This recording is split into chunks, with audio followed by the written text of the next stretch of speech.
anak-anak muda sekarang. Jadi Love Daddy saling menyayangi, saling mencintai, tapi ada beda zaman gitu.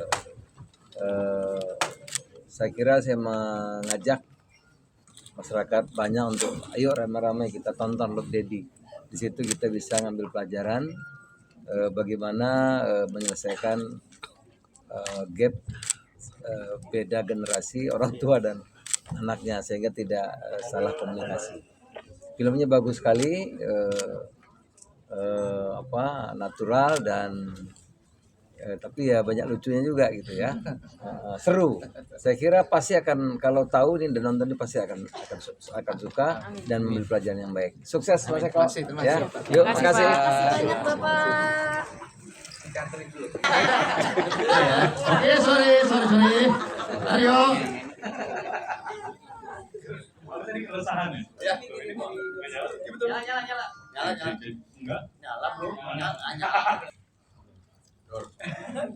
Sebenarnya sih enggak. Apa yang seorang bapak itu sebenarnya ya kalau resah pasti resah, maksudnya kan biar gimana kita pengen banget anak itu tuh pasti lebih baik dari orang tuanya lah gitu kan. Yang kadang-kadang kan kita juga nggak bisa, maksudnya kalau seandainya emang bapaknya dulu hancur terus anaknya masa harus hancur juga, nggak juga gitu kan ya nggak ada. Nah, itu terus kalau bisa dibilang sih ini justru aku lebih nganggep bahwa seorang ayah ini peduli dengan anaknya gitu loh. Nah, kepeduliannya dia gitu.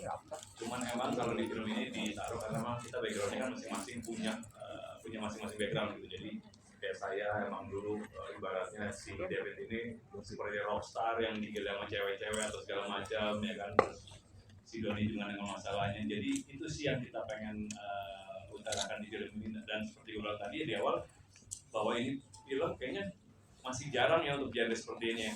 Maksudnya kalau selama ini kan kita melihat film keluarga selalu permasalahan ibu dan anak gitu. Ini lebih ke ayah dan anaknya gitu. Apalagi ada beberapa juga yang single parent ya. Jadi itu yang mungkin yang kita ingin ceritakan ke teman-teman semua.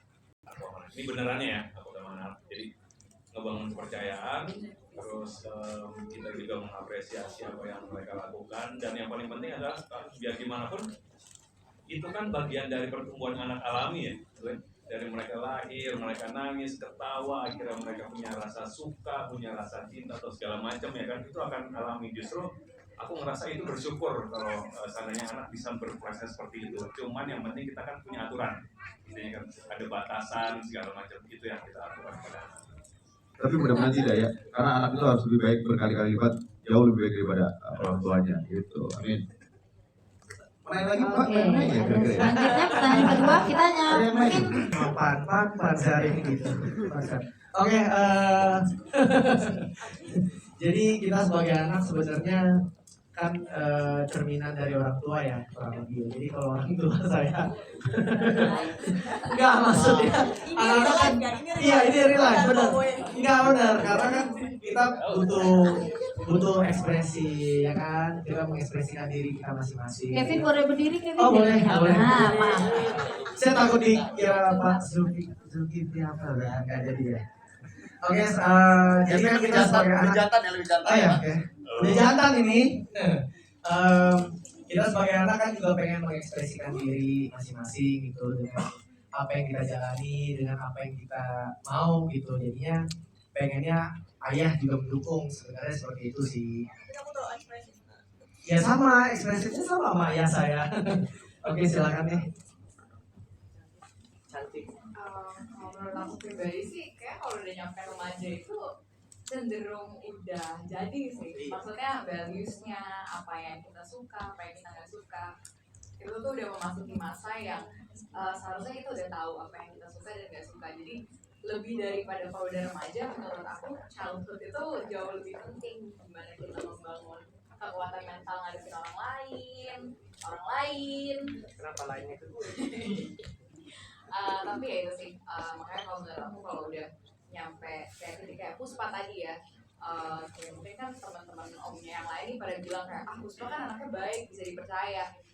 Ya itu mungkin benar karena Puspa itu memang dari dulu anaknya seperti itu, cuman karena papanya punya keresahan.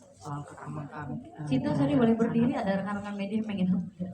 Kalau menurut aku pribadi emang persoalan kekang terhadap bapak dan anak, aku kurang merasakan ya, karena aku yatim. Gitu ya. Gitu ya. Tapi makanya dari series ini aku ngerasa kefulfill banget. Akhirnya aku punya pandangan baru yang mana memang ternyata hal-hal seperti ini it's common things. Walaupun di kehidupan sehari-hari aku emang gak ngerasain. Figur ayah udah hilang, ya udah meninggal dari tahun 2009, which is aku umur 9 tahun, jadi udah gak terlalu kayak gini ya kalau gue tumbuh dewasa terlalu diarahin kayak teman-teman gue ngeliatnya anak-anak. Harusnya teman-teman yang ngerasain diarahkan lebih jauh itu lebih enak dong, harusnya gitu mikirnya kayak gitu. Tapi ternyata pas ngejalanin karakter cinta jadi realize juga gak seenak itu dan gak seluasa yang aku sekarang alami sih.